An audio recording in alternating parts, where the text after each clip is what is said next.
Tem uma história que, em uma consulta com o oráculo de Delfos, um amigo de Sócrates, o Querofonte, recebeu a informação do oráculo que não haveria homem mais sábio que Sócrates.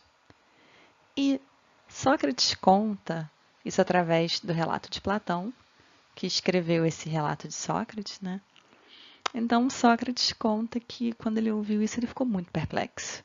E ele ficou muito perplexo porque ele pensou: olha, eu não sou sábio, mas ao mesmo tempo o oráculo não estaria mentindo, porque isso seria impossível.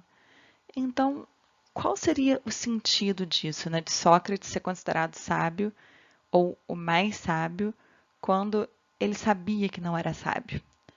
E aí conta Sócrates que ele ficou matutando aquilo durante muito tempo, até que um dia ele foi investigar. Ele foi investigar e foi investigar as pessoas mais sábias, ou as pessoas que eram tidas como sábias. E aí ele conta que ele foi conversar com uma pessoa que era político, e essa pessoa se considerava muito sábia. E aí, conversando com essa pessoa, ele descobriu que a pessoa só achava que era sábia, mas na verdade não era. Então, não só ela não era sábia, e ela não era sábia porque ela falava sobre muitas coisas sem realmente ter entendido do que ela falava. E ela falava como se as palavras dela carregassem uma verdade que eram vazias de um entendimento, de um significado, de uma reflexão. E aí Sócrates tenta mostrar para esse político o que ele considera como sábio e tenta mostrar para o político que ele não era de fato sábio. E aí isso não termina muito bem, né? O político e algumas pessoas que estavam em volta acabam irritados com Sócrates. E aí ele conta que, ao retirar-me, ia concluindo de mim para comigo. Mais sábio do que esse homem eu sou. Bem provável que nenhum de nós dois saiba nada de bom. Mas ele supõe saber alguma coisa, enquanto eu, se não sei, tampouco suponho saber. Parece que sou um nadinha mais sábio do que ele, exatamente em não supor que saiba o que não sei. Essa aqui é uma pausa para a gente refletir sobre essa história. Eu já contei essa história muitas vezes ao longo dos meus anos ensinando filosofia e muitas vezes eu tinha um sentimento interno de vai, Sócrates, mostra para os políticos que eles não são sábios. Uhul, quebra com o orgulho deles. E eu tô rindo porque eu sempre pensei isso como se os políticos fossem muito diferentes de mim, fossem assim, uma outra espécie de seres e eu não compartilhasse em nada com os vícios ou, né, as, os defeitos, digamos assim, dos políticos. Só que hoje em dia eu não sei. Eu acho que talvez eu e a maioria de nós estivéssemos mais para o político do que para Sócrates, né? Sim, ainda mais quando eu era mais nova, eu me lembro que várias vezes, quando pessoas estavam, por exemplo, falando sobre livros que elas tinham lido, eu falava, aham, ah, é verdade, né? Muitas vezes sem nem conhecer o autor, sem nunca ter lido o livro.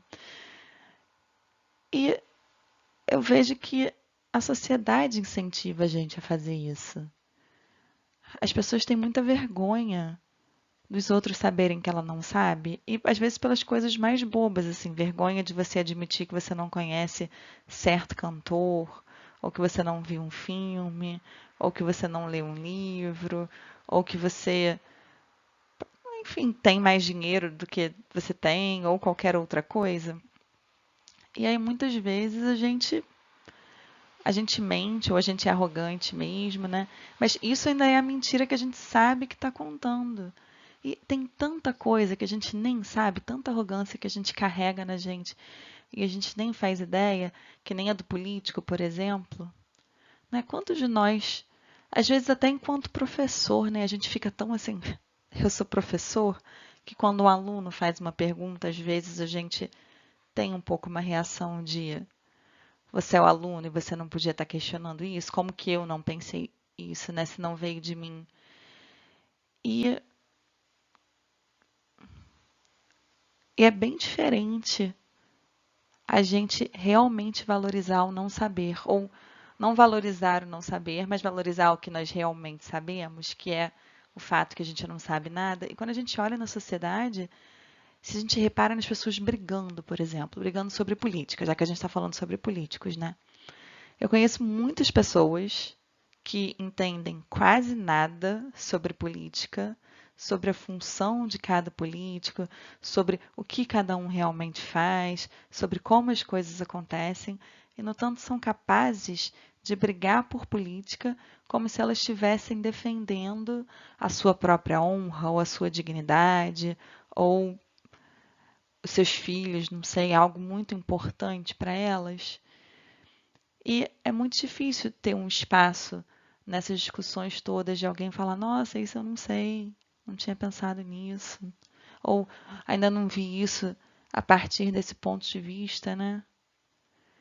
Então talvez a gente esteja muito mais próximo desse político que Sócrates tentou mostrar para ele, né, que sabia muito pouco, do que realmente um reconhecimento que nós não sabemos. E aí eu fiquei pensando também, como é que seria a gente reconhecer que a gente não sabe? Como é que seria ter essa coragem de realmente andar a partir da nossa verdade? O que eu sei, o que eu não sei, e bom. E assim sou eu, e se rirem de mim, bom, se não rirem de mim, bom, porque, né, eu só sei o que eu sei. E nesse caso é que eu sei muito pouco ou nada sei, aí a famosa frase de Sócrates: só sei que nada sei. E aí fica essa reflexão, né? Como que a gente pode fazer para cultivar essa coragem de refletir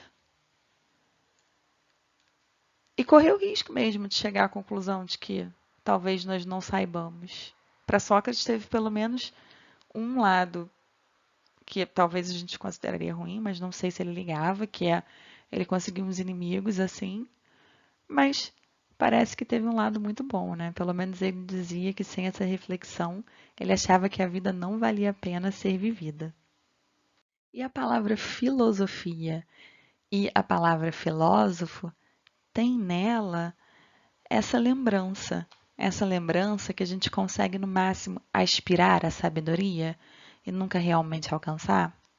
Reza a lenda que Pitágoras, que chamou essa nova forma de pensar de amor ao saber e não de sabedoria, porque ele reconheceu que a sabedoria plena é algo que só os deuses conseguem alcançar, que não é para nós. E é bom a gente pensar nisso, né? Porque, pelo menos para mim, traz uma certa paz.